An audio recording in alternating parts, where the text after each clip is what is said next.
ये कक्ष में था सन्नाटा क्यों? ये अंधकार, ये वीराना क्यों? महारानी, महारानी केकई, कहां हैं आप? केकई,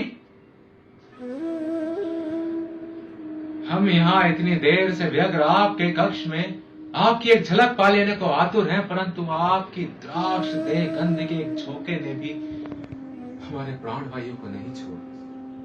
कहां हो दशरथ दामिनी?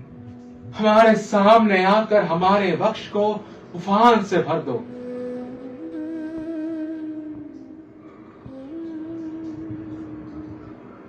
ये कोप भवन में इतना अंधकार क्यों? जहां एक और संपूर्ण अयोध्या नगरी सितारों की भांति चमचमा रही है, राम के राज्याभिषेक की खुशियां मना रही है, वहीं ये दूसरी ओर कोप भवन अंधकार के साये में डूबा हुआ। महारानी कहां हैं आप?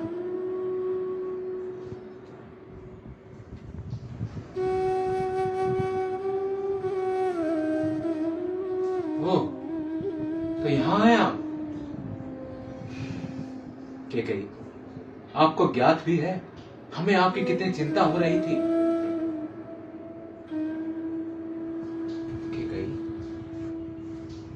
ये आपके मुख पर उदासी क्यों है? ये चेहरे का रंग फीका क्यों हो रखा है? और ये समस्त दीपदान आपने क्यों बुझा रखे हैं?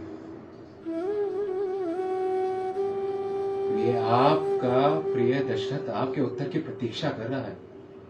क्या आप हमें उत्तर नहीं देंगे? महारानी इतना क्रोधित? हम आपके क्रोध के पीछे का कारण नहीं जान पा रहे। आपको इस अवस्था में देख करके हमें चिंता हो रही है। आप इस ठंडे बंजर फर्श पर इस प्रकार मुंह फुलाए क्यों बैठी हैं? कि कहीं आप क्यों अपने और हमारे शरीर को इस प्रकार कष्ट पहुंचाती हैं? आप हमें बताएं। अच्छा, आप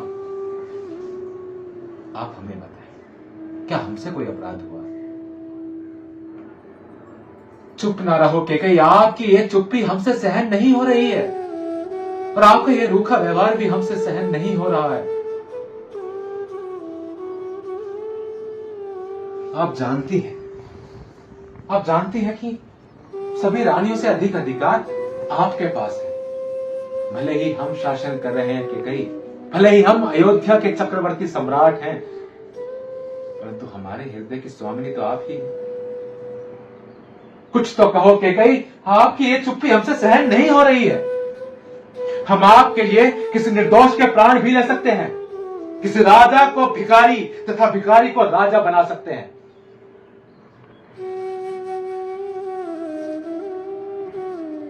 आपने तो हमसे मुख इस प्रकार मोड़ लिया है कि जैसे हमने आपके साथ कोई विश्वासघात किया हो।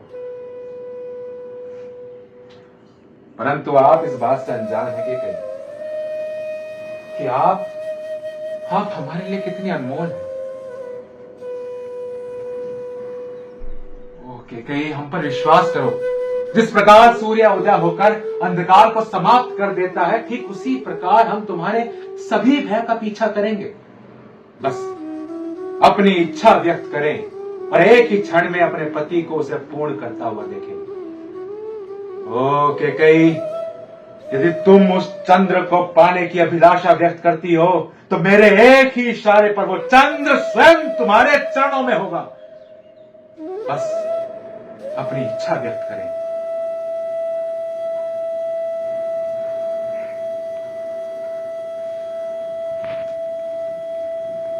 राम की सौगंध।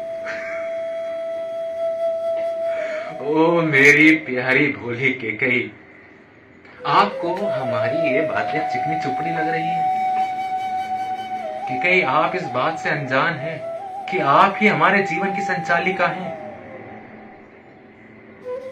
हमने तो शादी के बंधन में बंधने के बाद संपूर्ण रूप से आप ही को सौंप दिया था। इस जगत में हमें आपसे और पुत्र राम से अधिक प्रिय कोई नहीं। ठीक है, यदि ये वही है जो आपको अपनी बात शांतिपूर्ण कहने के लिए आश्वस्त करेगा, तो हम सौगंध खाते हैं राम की कि आपकी हर इच्छा पूर्ण करेंगे। क्योंकि रघुकुल रीत सदा चली आई, प्राण जाए पर वचन न जाए। मांगिए महारानी, बताइए हम आपकी इच्छाओं की पूर्ति किस प्रकार कर सकते हैं। मांगिए, अपना पहला वर मांगिए।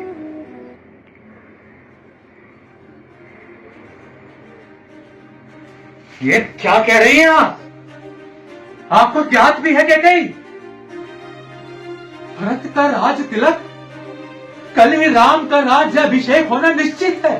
सभी तैयारियां हो चुकी है, सभी लोग प्रतीक्षा कर रहे हैं।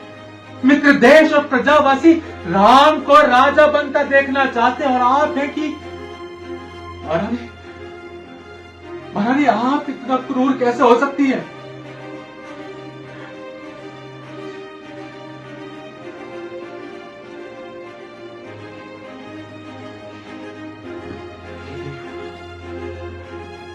आपकी ऐसी इच्छा है तो ऐसा ही होगा। आप किसी को बुलाए रानी, जो कुछ ही समय में आरंभ होने वाले इस आयोजन को स्थगित करा सके। दशरथ में इतना सामर्थ्य नहीं कि वो स्वयं जा करके ऐसी घोषणा कर सके। आप सुमंत जी को बुलाइए और हमारे प्राण त्यागने से पहले अपना दूसरा वरदान भी मांग लीजिए। उसके ऋण से भी हमें मुक्त कीजिए। मांगिए केकई, मांगिए अश्वपति केकई नाथ की पुत्री, योद्धा जीत की बहन, अयोध्या की महारानी। मांगिए, मांगिए, दूसरा वर भी मांगिए। दशरथ भी तो देखे कि आप हमें दूसरा आघात क्या देना चाहती है। केकई, होश में तो हो क्या गया है तुम्हें? राम के लिए 14 वर्षों का वनवास मांग रही हो, वो भी दंडकारण्य वन में, जहां यम के समान दानवों, दैत्य, राक्षसों का साम्राज्य है, जहां बीहड़ वनों में आतंक है जानवरों का। महारानी, महारानी इतना कठोर न बनो, इतनी क्रूर न बनो कि कहीं, इतनी क्रूर न बनो। आखिर राम ने तुम्हारा क्या बिगाड़ा है? अरे अपनी माँ, अपनी सगी माँ कौशल्य से बढ़कर के उसने तुम्हें चाहा है, तुम्हें मान सम्मान दिया है, स्नेह दिया है, और बदले में तुम उसे वनवास भेज देना चाहती, वो भी 14 वर्षों के लिए।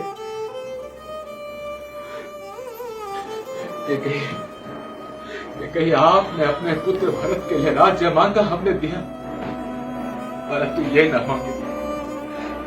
बदले में आप हमें वनवास भेज दे, हम खुशी खुशी चले जाएंगे। आप बताएं ना, आपको कौन सा राज्य चाहिए?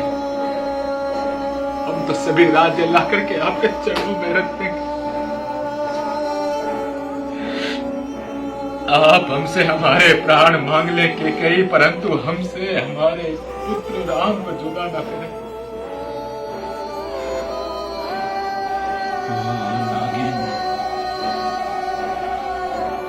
यदि मैं नाग होता और तू मेरी मस्तक मणि मांगती, तो मैं खुशी खुशी देकर के घिसटता घिसटता अंधे बिल में जाकर के अपने प्राणों का अंत कर देता।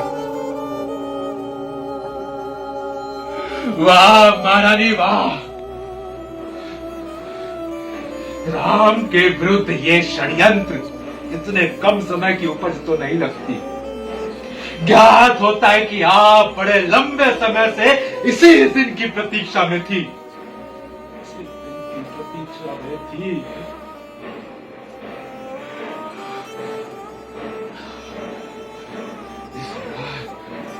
इस प्रकार शिकार अपने शिकारी को जाल में फंसा लेता है, तो इसी प्रकार तूने मुझे अपने प्रेम में फंसा लिया और मेरे प्रेम का शिकार कर दिया। तेरे प्रेम में रह करके मैं तेरे असली रूप को जान ही ना पाया। अच्छा अभ्यास किया है महारानी, बहुत अच्छा अभ्यास किया है। तू मेरी मृत्यु का कारण बनेगी। आज तू अपने आप में नहीं, परंतु जिस दिन तुझे इस बात का आभास होगा कि तुमने क्या किया है, पछताएगी महारानी, पछताएगी।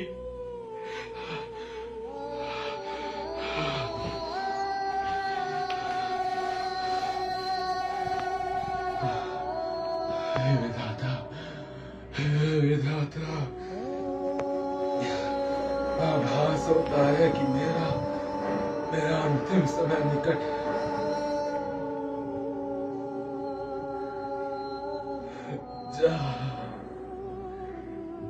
जा दिए वर जो तूने मांगे, खुश होगी तू आज।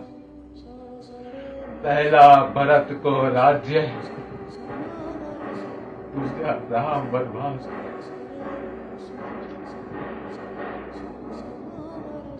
परंतु याद रखना कि कहीं मेरी इस बात को याद रखना, यदि मेरी मृत्यु हुई तो तेरे पुत्र भरत को अधिकार नहीं कि मेरे शव को अग्नि दे सके।